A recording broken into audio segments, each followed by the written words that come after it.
Hi, I'm Avīva Rotenberg, Director of Professional Development and Strategic Initiatives at the Canadian Bar Association, also known as the CBA.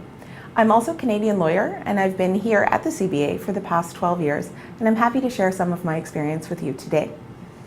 This talk is going to address three main areas. First, we'll talk about the difference between a law society and a bar association. Then we'll talk about the requirements for lawyers in Canada to meet certain professional development hours. And third, we'll talk about some of the ways that lawyers do that.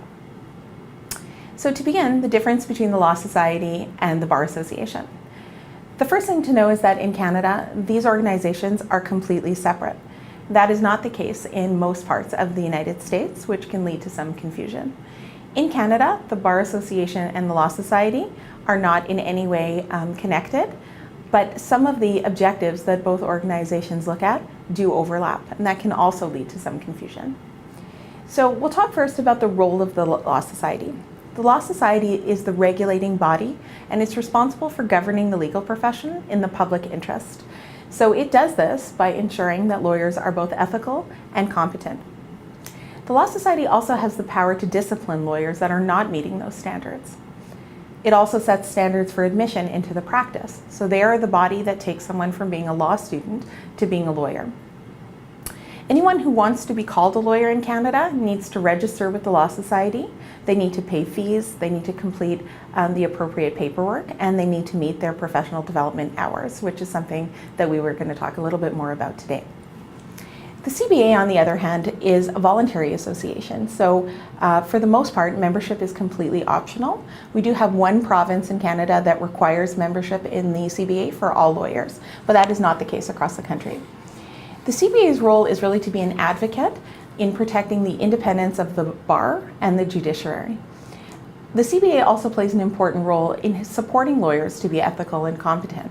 So the Law Society has a requirement that lawyers be ethical and competent, and the Canadian Bar Association helps support lawyers in doing so.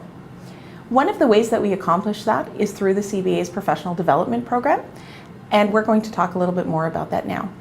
The CBA is a national body with branches in every province and territory, and professional development training is delivered both nationally through the office where I work in Ottawa, and also locally through our branch offices.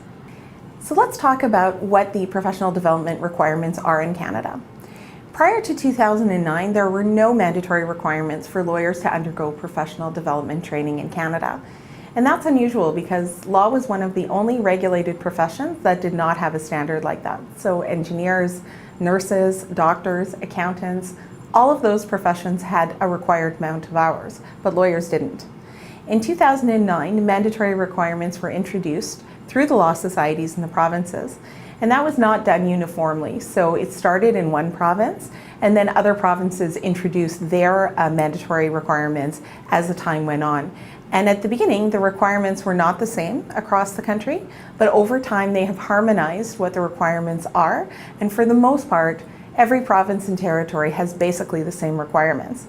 There is one exception to that. There is one province that has no requirement for mandatory hours, but they do have a requirement to file an educational plan outlining what the lawyer's intentions are with respect to professional development. Leaving that case aside, most provinces require 12 to 15 hours of training a year. And of that, many places also stipulate that lawyers need to undergo 3 hours of ethics, professionalism, or practice management content in their training. So we refer to that as EPPM, ethics, professionalism, and practice management. Lawyers are required to file a report each year. As I mentioned, there's paperwork that needs to be filed to maintain your status as a lawyer with the Law Society. And one of the things that they need to answer on that report is how many hours of training they've undertaken and whether they've completed the EPPM requirement. If they fail to do so, the Law Society can impose sanctions. I have heard of fines being imposed, and there may well be other options available to Law Society for repeat offenders. Despite the fact that most jurisdictions have adopted a mandatory professional development requirement, there is no compelling research that I am aware of that indicates that a mandatory requirement increases competence or reduces liability claims. So let's just explain what that means. there absolutely is a link that shows that lawyers that keep learning and keep training are better lawyers. But making that requirement mandatory does not increase their competence. So despite that knowledge and that understanding, it's still something that is required across Canada and in most places in the United States. So what counts for 12 to 15 hours of PD in Canada? The overall hourly requirement refers to really a broad range of programming that might be available. So that could be a conference on tax law, it could be a teleconference with educational training for a family law lawyer. There's really many options that are available. There's no test or other proof of learning that's required, but some jurisdictions do require proof of attendance in the program. So a law society may choose to audit a lawyer, which means that they are challenging them to provide evidence of their participation in a program. And a way that the CBA assists lawyers with that is by maintaining pretty accurate records of who registers in every program, so that if someone needs to come back to us and get a piece of that proof, we have that available for them. Other activities that can be accredited include convening a study group, some types of writing, and also teaching. So if someone is teaching a professional development training, they can be accredited for up to 3 hours of professional development towards their professional development requirement for every hour of the program. So that includes what is expected of them in terms of preparation for that topic. Anyone can actually be a teacher of PD in Canada. There is no accreditation that's required for professional development training, although of course to teach in a law school, that's a different story. So what kind of programs qualify for ethics, professionalism, and practice management content? This is the area that varies the most across the country. So for the most part, programs related to legal ethics will qualify. It's a little more complicated with topics that are related to professionalism and practice management. Topics that relate to technology, risk management, time management, and client service will typically be accredited for EPPM content. Topics that tend to be a little bit harder to confirm as EPPM content can relate to topics like lawyers' wellness, diversity within a law firm. Those are topics that some law societies agree as EPPM content and other law societies do not. Topics that relate to things like finding more clients, making more money, marketing and advertising, those kinds of topics will almost never be accredited for any kind of professional development hours in Canada. So how do lawyers actually get these hours? What are the options that are available to them? So I'll speak to what we offer here through the Canadian Bar Association. The training that's offered through the CBA falls into two main categories.